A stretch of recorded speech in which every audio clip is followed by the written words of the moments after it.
views and comments of the hosts and guests are not necessarily those of the station. Hello, Philippines. This is LeCain with World News Jam. We bring you the most interesting stories from around the world each week. We just don't give you the news, but we tell you the story behind the news, as well as read and answer your questions in an entertaining and easy to understand way. So please join us on DZRJ 810 AM Radio Bandito TV and get yourself updated with all the interesting news of the week from around the world right here on DZRJ's World News Jam. Watch and listen to World News Jam, Saturdays, 7 a.m. to 8 a.m. Airing on Sky Cable Channel 224 and on all DTT boxes. Simulcasting online on Facebook and YouTube. Listen and watch on your mobile devices. Just search DZRJ Radio Bandido.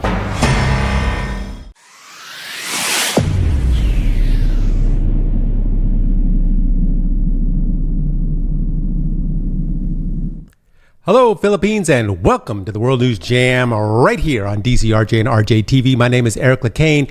Now, we here on the Jam talk about stories going on around the world. And this week, the big news centers around the Democratic National Convention in the U.S. RJ TV will have special news coverage of the election right here on the World News Jam, so you can get updated on the most interesting parts of the election, because this election is very important to the Philippines in many ways. I've talked to many people in Manila, Bulacan, and Laguna, and Cebu, and Talisay about the election. And there are Filipinos that believe Trump is the best candidate, and there are some that believe that Kamala Harris is the best candidate. And there are just as many that have no idea even who's running for the U.S. president. But I think this election is important to the Philippines for so many reasons. So we will be looking into it, among other stories, each week leading up to its conclusion, which could be November 6th or much, much later. You never know in the U.S. what could happen after an election has concluded. But before we dive into the Democrats' convention from this week, let's take a look at something else on people's minds. War. War. What is it good for? Did you know that the book War and Peace was originally called War, What Is It Good For? Now, I have been watching a lot of the comedy show Seinfeld on Netflix, so that is just a joke from that show. But the point being, for 10,000 years, humans have been using the idea of war to conquer other groups of humans. We take our best weapons out onto the battlefield and kill each other until one side gives up. And what are we usually fighting for? Well, for the most part, land, control of part of the earth, the one true commodity that is limited. Also religion. People will fight because they believe that their invisible God is better than your invisible God. And power. The power over someone else's people or their land or religion. But many times, it's something else that sparks the war. Such as in 1846, there was a war that started on the island of San Juan near Vancouver, Canada. Now, both America and the British Empire made claim to that island, which both Americans and Brits lived on. For a long time, everyone just kept to themselves until one day, a pig walked across the line from the British side to the American side and started eating a potato from an American farmer's garden. Well, the American did what any American would do. He shot the pig with his gun. Well, the British pig owner was really mad and demanded restitution, so the American farmer offered him $10 for killing his pig. Well, the Brit, who became even more angry because of the low offer, reported the pig murder to the British authorities, who then threatened to arrest the American. The American, doing what Americans do, started a petition demanding that the U.S. military protect him from the British authorities. So the 9th Infantry Battalion was sent to the island once the Brits saw what the Americans were doing and who they sent. So they countered by sending 3 warships to the island. When all was said and done, 2,600 soldiers had come to the island to fight each other over one potato-eating dead pig. The British were ordered to engage the Americans in battle. However, a lone admiral said, "Wait a minute. Why exactly are we about to fight the Americans and potentially suffer many casualties?" Once he heard the reason, he then declined to follow the order and averted what could have been a major war between two countries and much loss of life. But in another war, they weren't so lucky or smart. In 1969, two neighboring countries, El Salvador and Honduras, were vying to qualify for the World Cup. In the first leg, the Hondurans team won, and in the second leg, the El Salvadorians won. Now, football, or soccer as we call it sometimes, is taken very seriously in this part of the world, so they were mad about their defeat to the Hondurans. Went to rather large Salvadorian communities in Honduras. Because they were so mad, they went into the homes, the people, dragged them out, beat them. And in some homes, they fired guns through the windows. But not to be outdone, of course, the Salvadorians did the same things to the Hondurans in their country.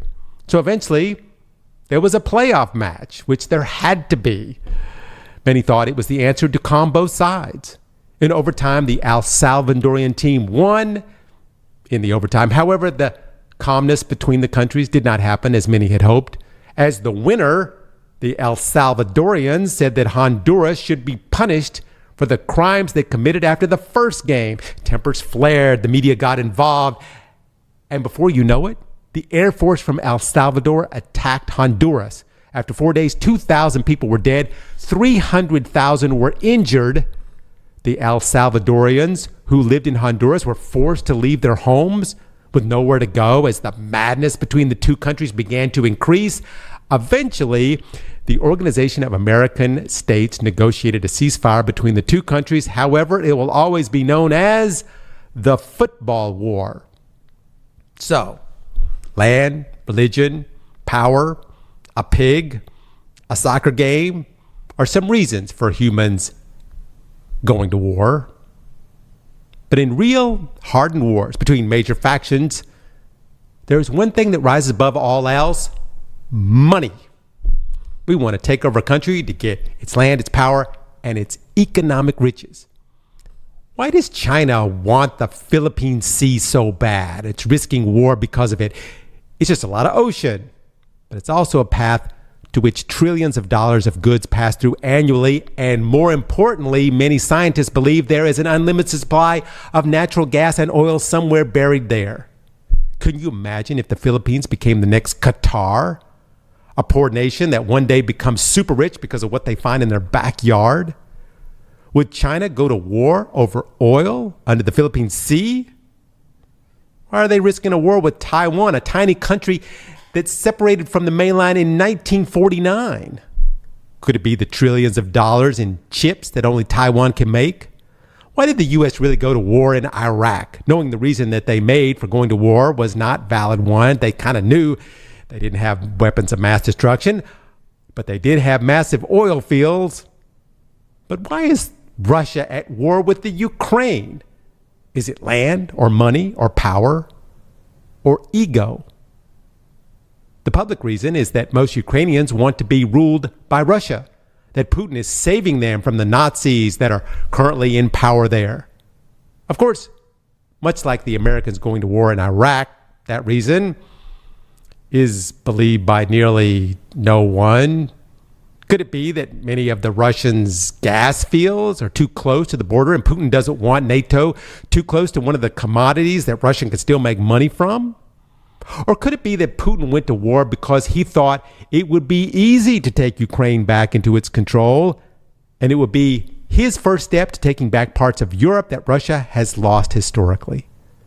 Whatever the reason, the problem Putin had with taking Ukraine, honestly, the biggest problem, the U.S. Putin clearly helped Trump get elected in 2016. Read the Mueller report, if that's unclear. And Trump made an easy, clear path to take the Ukraine. Trump was impeached for holding up the military aid to Ukraine. And besides all that, he was best buds with Putin at the time. But the problem Putin had was Trump didn't win the election in 2020.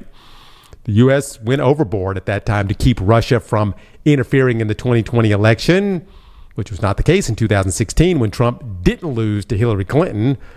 The real problem was that Putin was already too far along and in the planning, so even without Trump as the U.S. president, they forged along with their war anyway. The whole war was supposed to last maybe a week or 2 weeks at the most. That's even with the U.S. supplying them with weapons. But with President Joe Biden backing them and the rest of Europe back into partnering with the U.S., Putin and the Russian military found themselves in a very difficult position. Not only have they spent billions of dollars and lost more tanks than they can produce, to the point where they're just using rebuilding old tanks, which are easy pickings for those Ukrainian drones. But Ukraine is slowly getting those F-16 jets that they were promised a while back, 79 in all. 20 should be up and flying by the end of 2024. Right now, some are saying that Ukraine is winning the war against Russia, but think of how that will change when they have fighter jets. But this is not even the big news this week. Right now, Ukraine is invading Russia. While Russia was on its heels in the Ukrainian military turned around and surprisingly went into Russia. And the Russians have not been able to stop them. Now, Russia's been sending contract soldiers to Ukraine to do the actual fighting, so the young men that must serve in military duty or have signed up can just work in Russia, very far from the fighting. However, now Russia must send them to help fight Ukrainians that are currently on Russian soil. Most of these young Russians did not sign up for active combat duty and are not trained soldiers. So what has happened? Well, Ukraine has captured them by the hundreds as prisoners of war. Now, Putin understands the political problems of putting young recruits in active war situations. And now there are Russians signing a petition to return the young recruits back to Moscow. There were 300,000 signatures in just 3 days. And remember, this is Russia we're talking about. The commander of the volunteer battalion said, "No one will die who is not destined to die. But if you die defending Russia with your faith in God, you will go to heaven." So how do you think that went over? Right now, Putin is having to offer pardons to felons if they will fight for his military. Also, immigrants get legal residence if they will fight. And even non-ethnic Russians, which they hate in Russia, get a high sign-up bonuses if they will fight in the Ukraine. So, what again was the reason for going to war with the Ukraine? The actual reason has gotten a bit fuzzy. In fact, I'm not sure who's going to war with who anymore. The only thing is we can hope for now, Putin can hope for, I guess, is that maybe Trump will win the election, because Trump has said publicly that when he is in office, Putin can do whatever he wants. After all, they are BFFs. The one that will happen for, though, is more people will die. That's one constant in every war. So, war, what is it good for? Absolutely nothing. This is 𝗪cie𝗀𝗀 on the World News Jam on DZRJ and RJ TV. So let's head over to the U.S.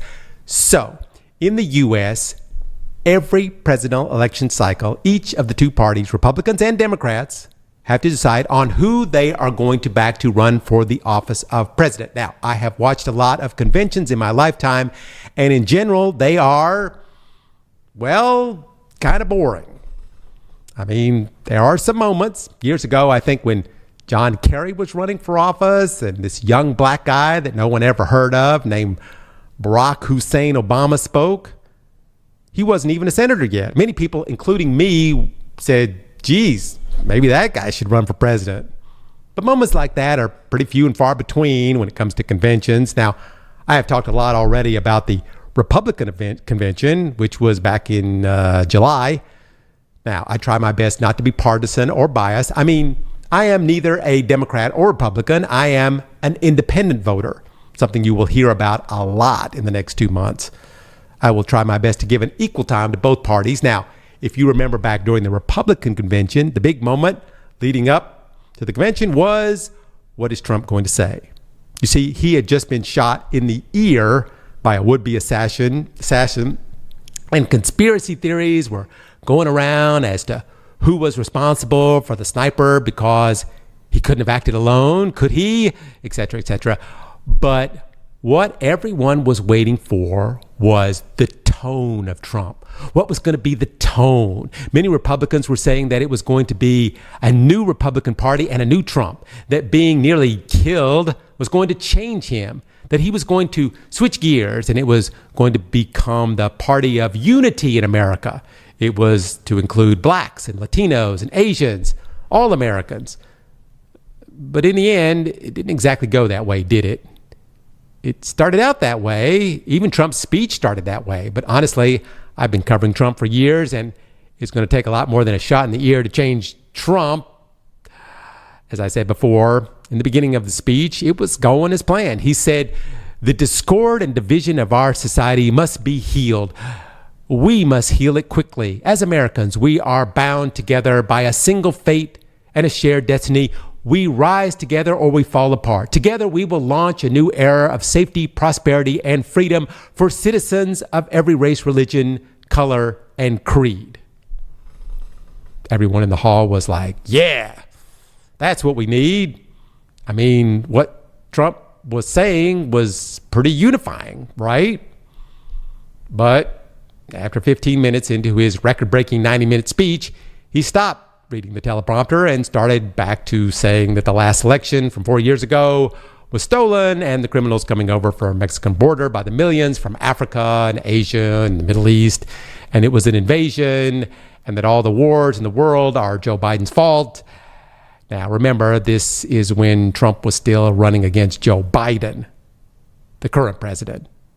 But the issue now is that Joe Biden has stepped down as the presidential nominee, and now his vice president, Kamala Harris, is running for president. So all the criticism Trump's had been saying about Joe Biden are no longer working for him because he's no longer running against an older white man that walks slowly and mind seems to be slowing down, but rather a much younger black woman who is a prosecutor and a fiery senator, as well, was nominated this week in front of the loudest Democratic convention I've ever seen. Now, the convention that happened this week was much different convention than the Republicans had. In fact, like I said, it was different than any convention I had ever seen before. Part of this had to do with, well, the money and the polls. Since it was announced that Kamala Harris was running, she raised over $300 million in the first few weeks. And the polls, which before had Joe Biden losing to Trump in every swing state, now have Kamala Harris winning in most swing states and ahead by Trump by 4 percentage points in the overall election. Also, Harris was drawing huge crowds in all her appearances.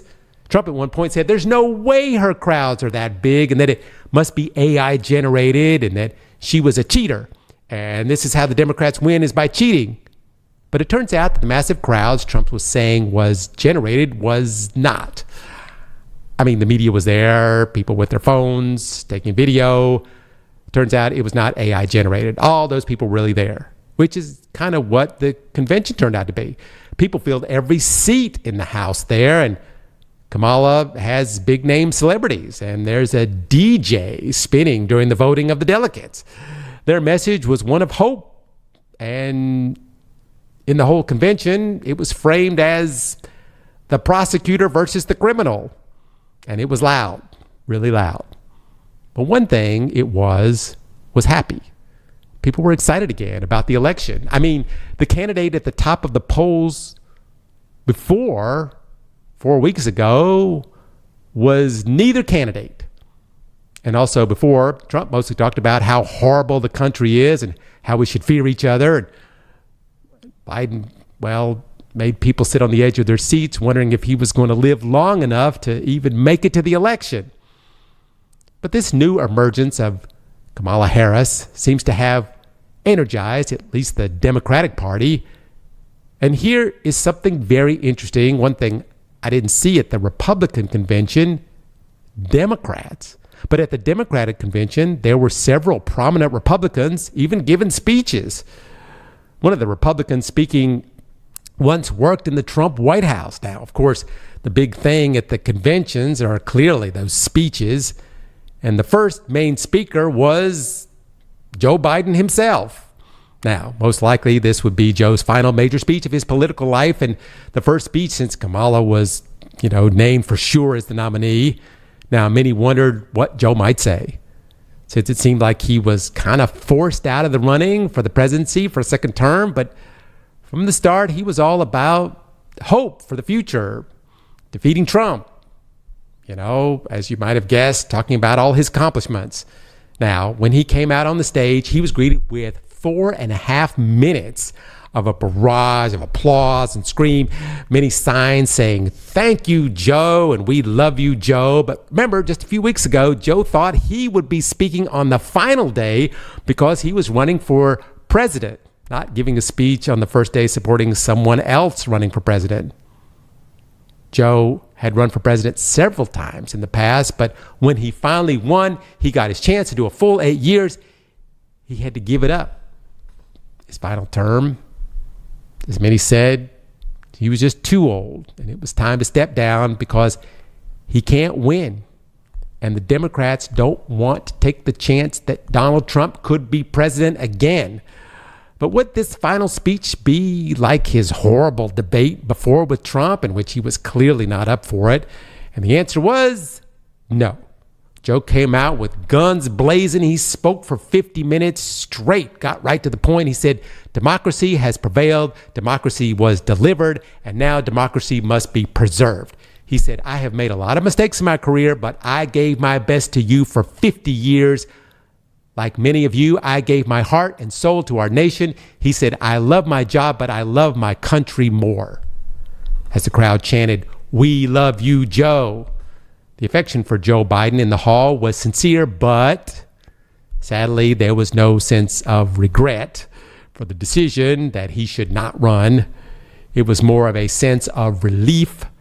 Remember, in the last convention 4 years ago, they didn't really have one. I mean, not a normal one. Joe gave his acceptance speech in nearly an empty room, as it was still part of the time of COVID. So part of what Joe talked about this past Monday was that he came into the office, the country was in total crisis. People were dying of COVID, the country's economy was in a free fall, and for the first time in modern age, there was an attempt to take over the government by rioters at the behest of the current president. Now, none of what I'm saying is Biden's opinion. This really happened, and Trump is currently under indictment for trying to overthrow the government, but we will talk about that on another show. What Joe reiterated was that even with all these problems, he got major legislation passed. Huge infrastructure bill, historic actions on gun laws, appointing the first black woman to the Supreme Court, and lower prices on prescription drugs. He went on about the economy he built after he was left, the one that was left with the previous administration, that he had brought down inflation, and he was able to pull the country out of the pandemic. He made the biggest investment in climate issues in history, and of course, leading the world response to help Ukraine in the war against Russia. So, here was Joe Biden listing all of his accomplishments, yet had to endorse a different candidate, his vice president. He said that picking her as his running mate in 2020 was the best decision he ever made, and he said that he will be the best volunteer for her campaign. For many people, it was a sad moment. After the speech, his wife came on stage, and then a surprise entrance by Harris herself. She seemed kind of like not so much a new candidate, but rather someone carrying the torch of a previous candidate, a president that did something you never hear world leaders do on purpose, giving up power. Now, I want to talk about some others that spoke on the first part of the convention. One most notable one was Hillary Clinton, the wife of former President Bill Clinton. Now, she wasn't speaking because she was the wife of Bill. She was up there because, well, she ran against Trump in 2016. It was an election that the polls had her leading all the way up to the election, and they were all wrong. She was picked as the winner from the start, but just 1 week before the election, the FBI announced that they would be investigating her. I have to reiterate that she was cleared of all wrongdoing, but the damage to her campaign was severe, and had major repercussions in the swing states. Also, it was the beginning of using Facebook as a tool of misinformation, which has since become a tool for winning elections in other parts of the world, which we can also talk about another time. Also, he was difficult for Hillary because there was no playbook at the time on how to lead a campaign against a person like Trump. No one was really sure how to deal with him. He wasn't a politician. He was a reality show star.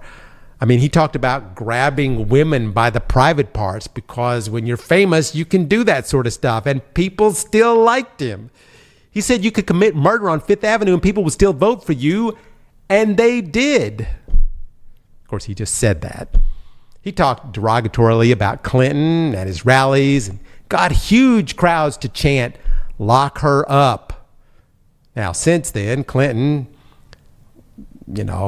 lost. Trump has had to deal with, since then, as Trump has dealt with multiple impeachments, indictments, had a possible upcoming prison sentence that's coming, and a very expensive verdict in a sexual assault case. So during her speech, people started chanting, "Lock him up." Kind of an ironic twist, don't you think? Now, during her speech, she said the usual stuff that people say about Trump, but there was one very memorable line. She said, "When a barrier falls for one of us, it clears the way for all of us." Hillary, back in 2016, talked about breaking the highest, hardest glass ceiling in the U.S., which she couldn't break that ceiling of the U.S., electing a woman as president. But she believes that Kamala Harris is the one meant to break through that ceiling. It wasn't until 1920 when women finally got the right to vote in the U.S. That was 50 years after black people got the right to vote. And now there's a chance of a black woman becoming the president in my lifetime. I guess if we're talking about a glass ceiling, that's a pretty big one. Another notable speaker was also the wife of a previous president, Michelle Obama. Of course, she is the wife of the past president, Barack Obama. Now, in general, first ladies tend to not say much. They go to functions with their husbands and they dress nice and mostly nod their heads. This is not Michelle Obama.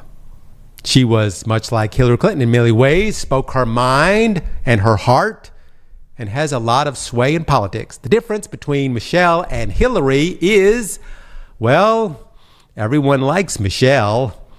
In fact, they thought she should run for president, that she would most likely win against anybody. Basically, when she speaks, people listen.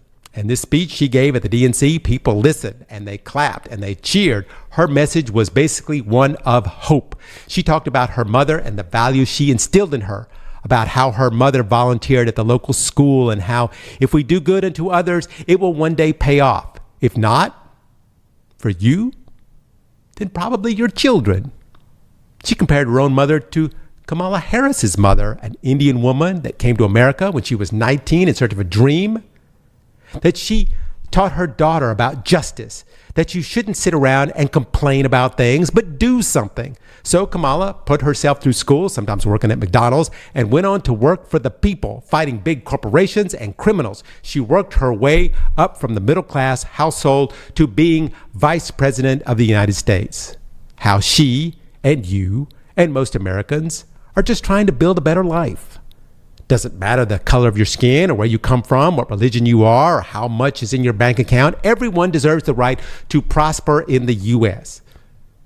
No one has a monopoly on what it is to be an American. And she pointed that Kamala lived a life of service, helping people rather than putting them down, and how she knows what it means to be an American. And then she turned her attention to Donald Trump, saying most people don't have the option of failing forward like Trump. In other words, for instance, if you declare bankruptcy, most people don't have the luxury of whining or cheating your way out of it.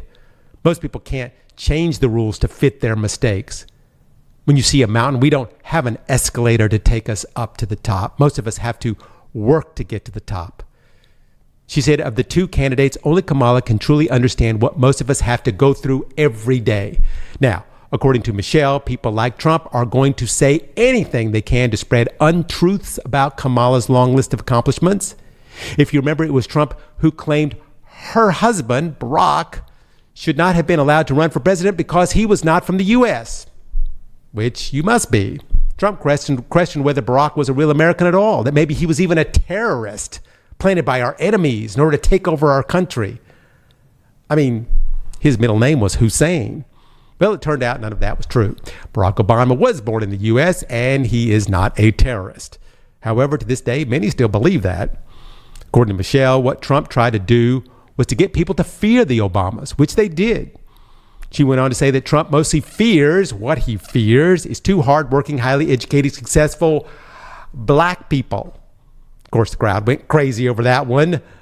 But the very next line was one for the highlight reels. She asked, who's going to tell Trump that the job he is seeking might be one of those black jobs? You know, the ones he's always saying that Mexicans are going to take. Of course, the crowd went even more nuts. And then she went into policy, how Trump wants to cut health care, take away women's reproductive rights, including the right to becoming a mother through IVF. But also the shutting down of the Department of Education, banning books, demonizing people for who they are, for who they love, and who they wish to marry. Saying Trump is not interested in making anyone's life better, just his own. Saying how our parents taught us to be better than that we deserve better than that. What we need is hope. But that hope has been diminishing in the U.S. She pointed out that even Kamala is doing well now, which, according to the polls, things can change very quickly, which is true. Polls can easily flip in a month or even a week. Just ask Hillary Clinton. She pointed out that half of the country does not see Kamala for what she is, nor they to see what Trump is for what he is. And this is the battle that we all face. It's not just up to Kamala to win this election, but it's up to us as Americans. It doesn't matter whether you are a Republican or a Democrat. It's about standing up for what we know in our hearts is right. After she said this, well, came thunderous applause. This has always been an issue with Republican congressmen and senators. There are reports that behind closed doors, they are embarrassed at the things that Trump says, but they all live in fear of what he could say to his base about them. Only Republicans that have left public office are free to talk openly about Trump, and believe me, they do. But moving on in the convention, oh my God, who could follow the speech of 𝗪cie Obama? Her husband. Her husband gave a speech. If you remember him, the previous president, Barack Obama. Now, Barack is obviously well loved by Democrats and extremely hated by the Trump people. I was watching the speech live in real time, and you could see the posts coming through on YouTube as he spoke. Some would be like, "We love you, Obama," with a bunch of heart emojis. The next line would read, "Obama, when Trump is elected, he's going to send your black ass back to Africa." And then, "Kamala will win with you, Obama." And then right after that, "We need to keep these people out of the White House. Vote Trump." Then you see like the 5 thumbs and then a money emoji. By the way, these are some of the more easygoing ones. But after watching Obama's speech, I don't know, got me thinking of something I never thought about before in America. What really makes an American? Now, in the Republican convention, J.D. Vance said that America is for Americans, that in order to be an American, you need to have American blood, and that you need to be born in America. You need to be born on American soil. That America is not an idea about people coming together in order to form a more perfect union. It's about the land and the children it produces. And many Americans agree with this. Now, this is in very sharp contrast to what Obama said, that America is an idea, that is a place that you can come to from anywhere and work hard and build your life. And in the end, you can be anything. You can even be president.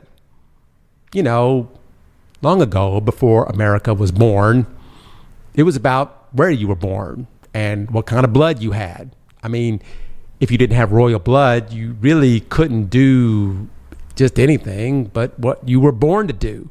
I mean, historically, if you were born in England or France or even India or China, it depended a lot on who your parents were and where they were born and in what house. The United States had a revolution to fight against that, against the ideas of kings ruling over us, that you could travel to the U.S. from anywhere and find prosperity based on how hard you work and your values. Not that you came from a certain bloodline. I mean, in the Philippines, if you are a foreigner, you cannot own property. In most circumstances, you can't fully own a business. The Philippines is for Philippine-born people in the Philippines, or of Filipino blood, as it should be. But according to Obama, that is not what America is. America is made up of entirely foreigners, which is what sets it apart from every other country. It is what many call the Great Experiment. It's a place where people from, say, India or Jamaica can come to the U.S. and build a home and have children, and maybe one day that child can be president of the country. That everyone, no matter where you are from or your religion or your background, can be anything you want. That America has nothing to do with soil. It's an idea. Now, is it a good idea? I mean, this type of democracy is not going to work everywhere. I mean, America is the richest, most powerful country in the world, but it's also a child in terms of years it's been alive. People around the world still don't understand why the person with the most votes is not the president. America's still working that out, of course, among other things. But the point being Barack was making is, this is what America should be. This is what America was designed to be. This is what its citizens fought for, to not be ruled by a king, and that it's not just for a certain class of people that can get ahead, but everyone has an equal chance. Now, of course, Barack Obama made the usual comparisons between Trump and Kamala, kind of made fun of Trump's obsession with crowd sizes, made this hand gesture that caused the crowd to erupt into laughter. But this is what got Obama elected as president. His speeches are pretty good. As many will say, not as good as his wife's, but still pretty good. But now you see why so many people love him and why so many others hate him. Now, one other speech I would like to point out was Oprah Winfrey. Oprah gave a very good story about a black girl in New Orleans in 1954, I think, who went to school. She had marshals on both sides of her as she was going into the school. No one was in school that day. She went because all of the white parents kept their kids at home. Some because they thought there would be violence, and some because they didn't want their child mixing with black children. The classroom was dark because they covered the windows with paper. They didn't want the snipers to see where the black kids were in the school. This was the way it was back then. Black people did not mix with the white people in that part of the country. If you were a black kid, you needed to go to a black school, which were, for the most part, not going to be very good and could be very far from your home. And that meant that you were probably not going to amount to much because you couldn't get the same education as white people. She then made the comparison to a young black girl who crossed the race lines to go to school in Berkeley, California. She crossed that line and now could possibly be the next president of the United States. Oprah's message throughout her speech was, we are not going back. She kept talking about the best of America, that we know what is the worst of America, so let's not go back to that. That America needs to continue to keep moving forward. Oprah's speech was short and to the point. Many think she should have run against Trump and that she would have surely won. I don't know about that, but it would have been so exciting. Next up on the night, though, was Tim Walz. Who is Tim Walz? He is the guy Kamala Harris picked as her vice president. 4 weeks ago, the percentage of people at the DNC that ever heard of the name of this guy was probably 5%. But now everyone knows who he is. He's what many call an example of an American dad. I remember when he was first introduced to the country, there was a video clip of him saying to his daughter that they were going to get some corn dogs, which she says, "But Dad, I'm a vegetarian." And he said, "Well, I guess it's turkey for us." She said, "But that's a meat, Dad," to which he said, "Not in Minnesota." Now, that is a typical American dad. But now he's on the road to possibly becoming the next vice president of the United States, which is anything but typical. Now, at his speech, he started by saying, everyone has a place in this country. Everyone has something to contribute. Now, Historically, this guy was a high school social studies teacher and a football coach. He later ran for Congress, which he said was inspired by his students. But what's interesting about him is that he didn't have money or fame or a fancy background. He was just a regular guy and ran for Congress in a Republican area and won as a Democrat. His motto, never underestimate a public school teacher. After 12 years in Congress, he came back and ran for governor of the state of Minnesota and won that. He then turned his state, Minnesota, into one of the top economies in the whole U.S. But most of his accomplishments are geared toward middle and lower income classes of people. Probably his most popular achievement that people remember was that he made a law that made it so that kids in public schools in his state don't have to pay for food. That if you are a kid in a public school, you get free breakfast and lunch. According to him, while Republican states were banishing books from school, he was banishing hunger from his schools. He went on to talk about a woman's right to choose whether to have a baby or not, to choose whether to use fertility treatments or not, which has become a very hot topic in the U.S. now. It seems he and his wife needed to use IVF treatments to have their baby girl. He talked about all the times it didn't work and the pain and agony they went through. But in time, their prayers were answered and it did work. And they had a daughter and they named her Hope. He goes on that this election is about freedom and hope. And this is where he showed the differences between Republicans' ideas of freedom and the Democrats. According to him, the Republicans really want to take away your freedoms and have the government decide what's right for you and how you should live your life. It's up to them. They will make the decisions about your health treatments that you can and cannot have. It's them that will decide what your future will be. Then he went to one of the touchiest subjects in the campaign, guns. Started when he said, we need the freedom to send our kids to school without the fear of someone shooting them, which is a big problem in the U.S. right now. Interestingly, Tim Walz is a big gun enthusiast himself. He actually is a champion shooter. And like most Republicans, he believes in an American's right to bear arms. However, he also believes that our first priority is to the safety of our children, and guns should therefore be regulated at the national level. And this brought him to the subject of Project 2025, the playbook written for Trump to use once he gets elected into the White House. According to Walz, the Republicans wrote out exactly how they plan to reduce people's freedoms. He said it's weird, it's wrong, and it's dangerous, which is why, after it was released, Trump even tried to distance himself from it, saying he didn't know anything about it, even though it was written by his people for him. In any case, it was the first time many people got introduced to this man who will be running for vice president. As he left the stage, they played Rockin' in the Free World, which went very well with the subject matter of his speech. I think you couldn't find anyone more opposite of J.D. Vance, the Republican vice president, to Donald Trump. It's going to be an interesting debate for that for sure, which is another subject we are still wavering on. Will there be a vice presidential debate? Will there even be a presidential debate?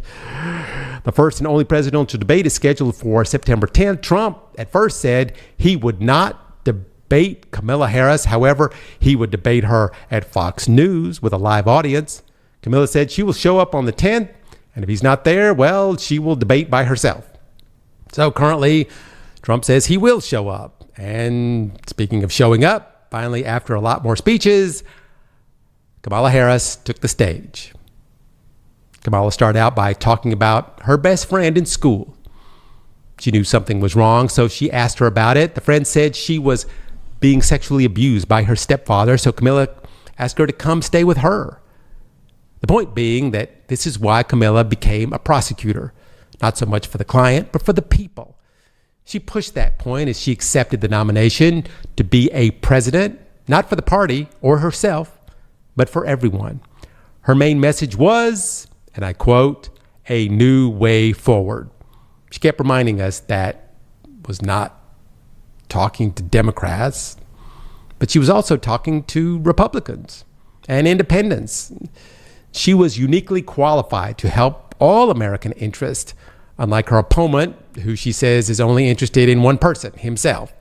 She says, we need to move past the bitterness, cynicism, and divisive battles of the past and chart a new way forward, not as members of any one party or factions, but as Americans.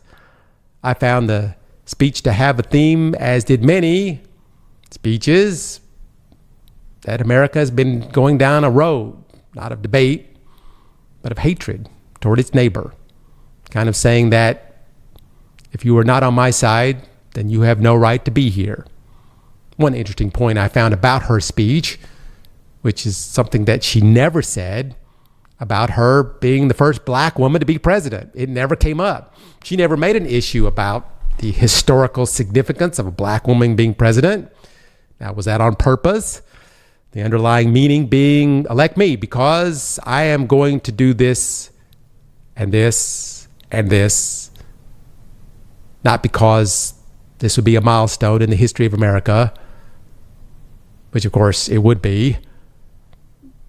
But of course, immigration is at the forefront of the election. And then there's a candidate that is the daughter of two foreign immigrants. One from Jamaica, one from India. I mean, when I was growing up, if you had said in the U.S. one day they will elect a black man as president, I would have thought you were crazy. But a black woman? But what it seems like Camilla was saying is, let's look beyond that. She said, elect me because I know what I'm doing. She said she has been in the job of vice president for 4 years, that she understands the job of foreign policy, issues on the economy, the border, women's health rights, the need to fight for democracy around the world. She reminded us that on January 6th, nearly 4 years ago, Donald Trump incited a riot to steal the election. He sent a crowd to the Capitol to literally kill his own vice president. And when Republicans begged him to please tell the crowd to stop, he sent out tweets to fan the flames even more. She warned that we can't return to the chaos and calamity of a Trump White House. She said, consider the power he will have, especially after the United States Supreme Court just ruled that he would be immune to criminal prosecution. Just imagine Trump with no guardrails on how he would use the immense powers of the presidency of the United States, not to improve your life, not to strengthen our national security, but to serve only the client he has ever had, himself, end quote. The crowd in the packed arena chanted, we are not going back, we are not going back. She then went on to the abortion issue. She shared stories of a pregnant woman getting sepsis and miscarrying in the parking lots. She placed the blame for their pain squarely on Trump's shoulders. She then turned her sights to the war in Ukraine, which she said she will stand strong with the Ukrainians. I will not cozy up to the tyrants and dictators like Kim Jong-un who are rooting for Trump because they know he's easy to manipulate and flatter with favors. Harris said, as president, I will never waver in defense of America's security and ideals because in the enduring struggle between democracy and tyranny, I know where I stand and where the United States of America belongs. Now, on the subject of Israel, which is a really sticky point with a lot of Democrats, she said she will always stand up for Israel's right to defend itself, which is fine. However, what about the huge number of pro-Palestinians in the party? She said President Biden and I are working to end the war such that Israel is secure, the hostages are released, the suffering in Gaza ends, and the Palestinian people can realize their right to dignity, security, freedom, and self-determination. Okay. A nice in-between statement. Harris understands the need to appease people on both sides of the Israeli conflict. In the nomination process, many would not support Biden because his stand with Israel's government, and during the DNC, many anti-Israeli pro-Palestinian supporters are protesting right outside the building. So Harris will need every single vote she can get, especially from pro-Palestinian Democrats. This race is most likely going to be razor close. Some of the swing states are basically tied now. With the incredible excitement of the DNC this week and the money raised, I think Harris will crush Trump in the popular vote only. But can she win the Electoral College vote?